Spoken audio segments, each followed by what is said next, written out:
Thanks for joining us. Today we're going to talk about mastering Kriya Yoga.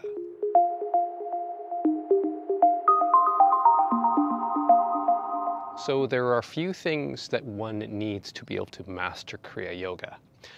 And the first of these is mastering Kriya Pranayama. Kriya Pranayama is a form of intentional breathing that is used in Kriya Yoga. The reason why this form of intentional breathing is so effective is because it directly stimulates the dorsal vagal complex, part of the parasympathetic nervous system, to slow down both the breath rate and the heart rate. And so in Kriya Pranayama, the slowing down of the heart rate and the breath rate brings one into a low idle state, into a state of interiorization, which is called pratyahara in Patanjali's Yoga Sutras, internalization. So the function of pranayama is to bring on pratyahara, internalization, and Kriya Yoga does this brilliantly. Now, in doing Kriya Pranayama, we need to ensure a few things. One needs to ensure that the breath rate is 7 breaths per minute or less. This brings us into heart rate variability, where we can use the breath rate to affect the heart rate, to slow down the heart rate and the breath rate and bring on this state of internalization. The second aspect of Kriya Yoga that is really important is to use a full diaphragmatic breath, what is often called belly breathing or abdominal breathing. What this means is to allow the lower abdomen to expand on inhalation. What this does is it allows the thoracic diaphragm, which is responsible for pushing air out of the lungs and allowing the space for the air to flow into the lungs, it allows that diaphragm to drop down. People who have habitual tension in their lower abdomen, in their solar plexus area, are not able to breathe in a fulsome way because they have too much tension. So when one is doing Kriya Pranayama, one needs to engage in abdominal breathing, which is relaxing the abdomen to allow the belly to expand on all sides as one is doing this slow, long, intentional breathing. That means basically that there's going to be enough space in the lungs to breathe in a slow, comfortable way. And that is the third aspect of Kriya Pranayama that is really important, is that one needs to be very relaxed when doing it. There are people who do Kriya Pranayama in different Kriya Yoga schools that are very tense in the way that they breathe. And as a result of that, they don't feel the pratyahara coming on very quickly because there's just too much tension in the breath.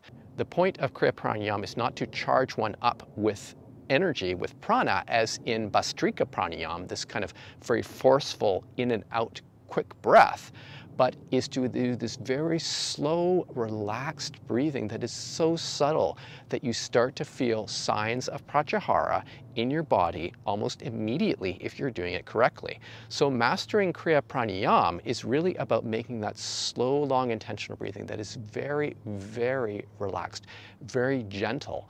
And as a practitioner learns to do a very slow, long, relaxed, gentle breathing in Kriya Pranayama, they will feel pratyahara coming on much, much more quickly.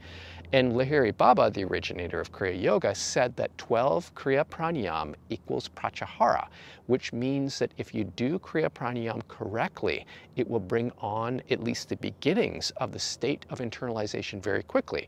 And so what is that state of internalization that you feel? Well, your body's starting to recede from your awareness. Your parasympathetic nervous system is becoming predominant. You might experience tingling in your fingertips, for example, or in different places throughout your body.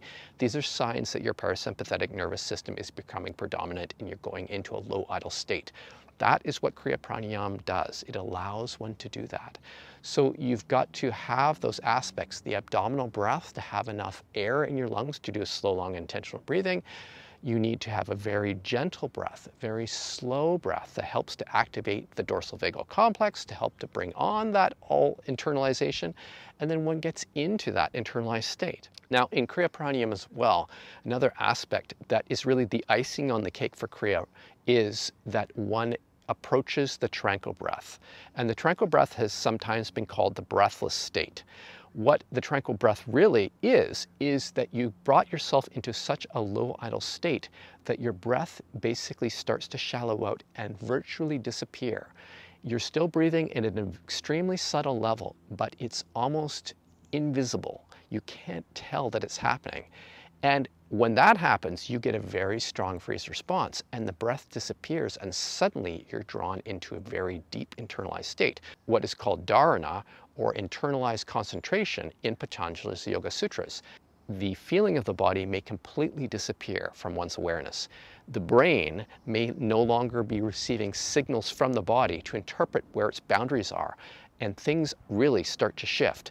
Now, when people are able to get into this state, that is really the jumping off point into deeper meditation. But mastering Kriya Pranayama, really is about bringing these things on, to bring one into a low idle state through the Kriya Pranayama, to start to nudge one towards the tranquil breath, so the breath disappears and the body is basically gone.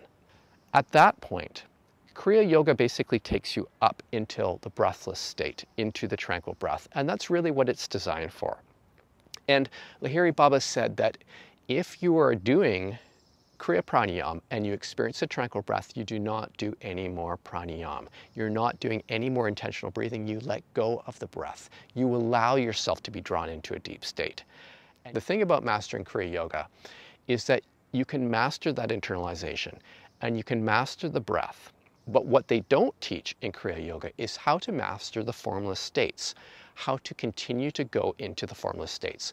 So basically, Kriya Pranayama and associated practices are going to take you into internalization. If done correctly, they will take you into dharana, this internalized concentration. They will take you into the tranquil breath, and then you can be in this internalized void. But how do you get into the deep states? Because what most Kriya practitioners want is that they want to get into samadhi. Samadhi is something that is talked about as superconscious awareness, where one's awareness goes beyond bodily consciousness, beyond what we would normally recognize as a regular state, right? Beyond the thinking mind, beyond the body, beyond the bodily perceptions, the worldly perceptions, into this sort of superhuman state, if you will, this superconscious state. How do you get there? There are no techniques in Kriya Yoga that allow you to do that.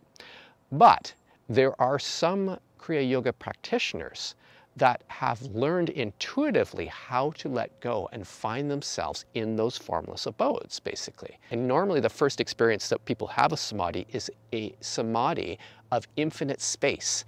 The body's boundaries has gone. One may feel as if one is expanding in all directions, or one could just feel an infinite vastness, this infinite space. That is usually the first samadhi that people experience.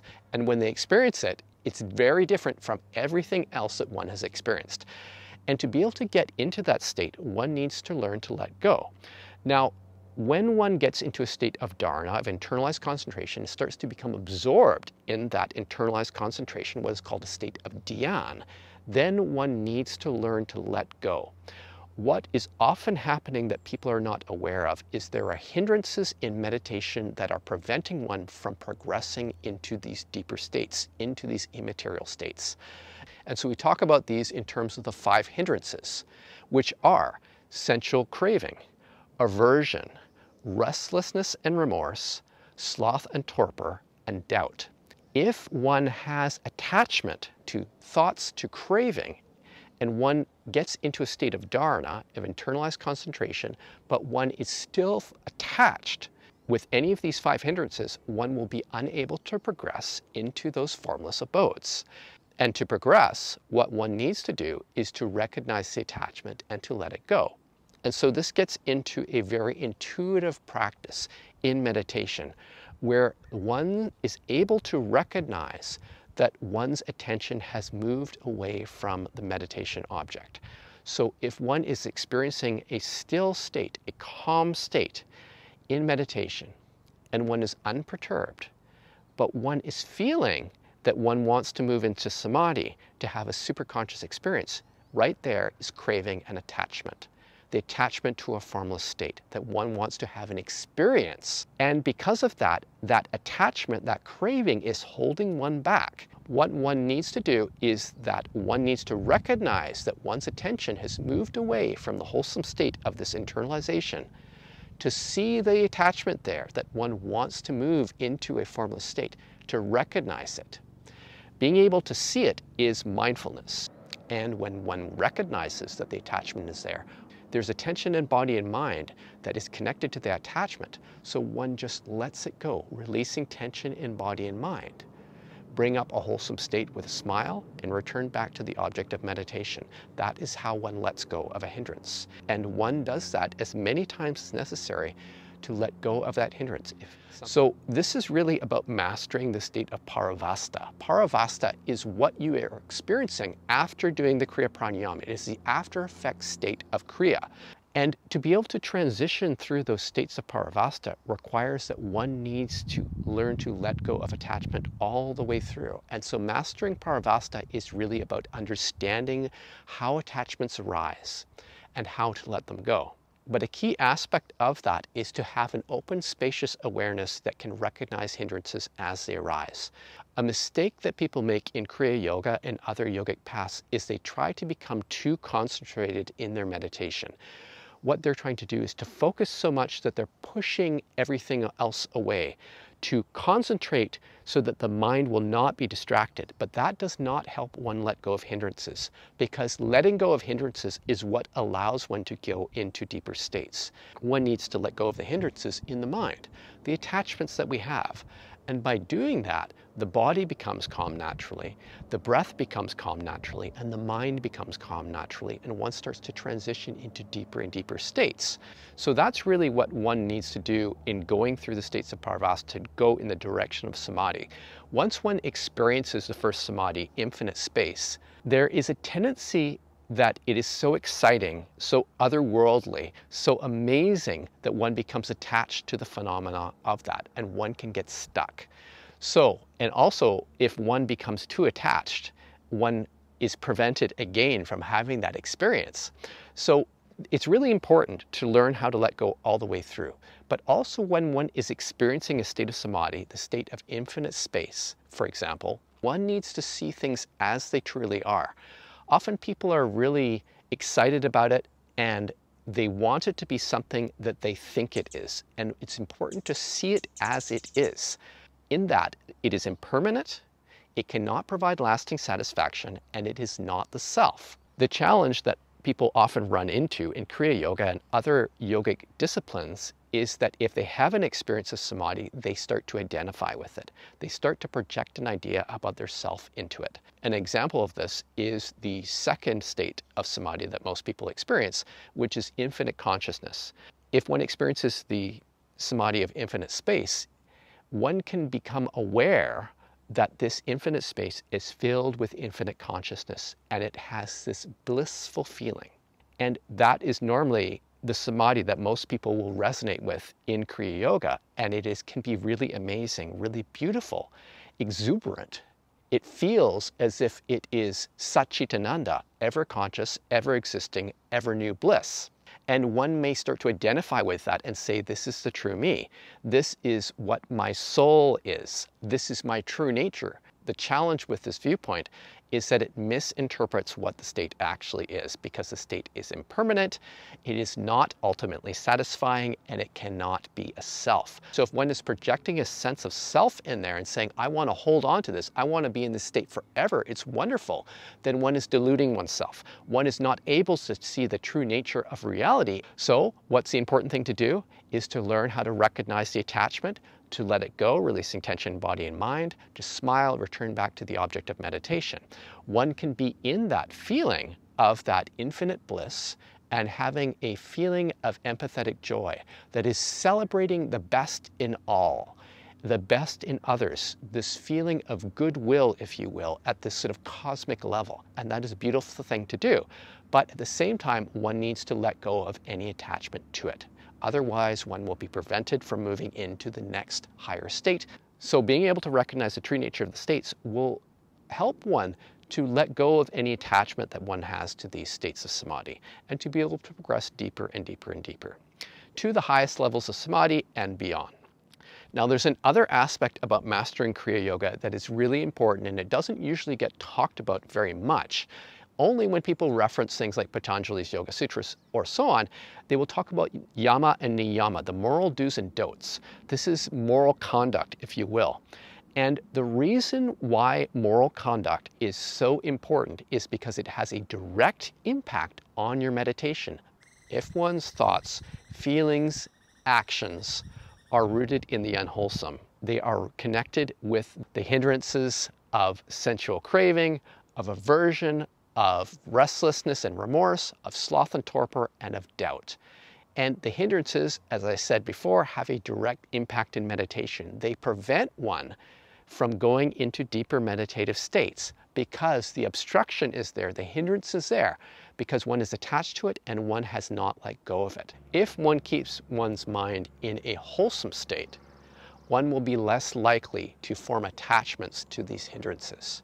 And so one can engage in a similar practice in everyday life that one uses in meditation, which is to have a wholesome state of mind and to recognize when unwholesome states of mind arise. If one keeps one's mind in a state of loving kindness, for example, and any thoughts, feelings, emotions that start to emerge in one's consciousness, one is able to recognize that one's mind has moved away from a wholesome state and recognize that an unwholesome state is arising, that one lets go of the unwholesome state of mind, of the unwholesome thought or feeling, etc., releasing tension in body and mind. One smiles and returns back to the wholesome state of mind. This is a process basically of Gyan Yoga, of the wisdom yoga, where one is using those techniques that one has developed in meditation to maintain wholesome states of mind. And so when that everyday practice of moral conduct is combined with a very powerful meditation technique of Kriya Yoga, it forms an Arya Sadhana, a spiritual path of the noble ones. So if you have any questions about this video, feel free to send me an email at info@modernkriya.com. Also check our website at modernkriya.com and our YouTube channel. So thanks for joining us, and we will see you next time.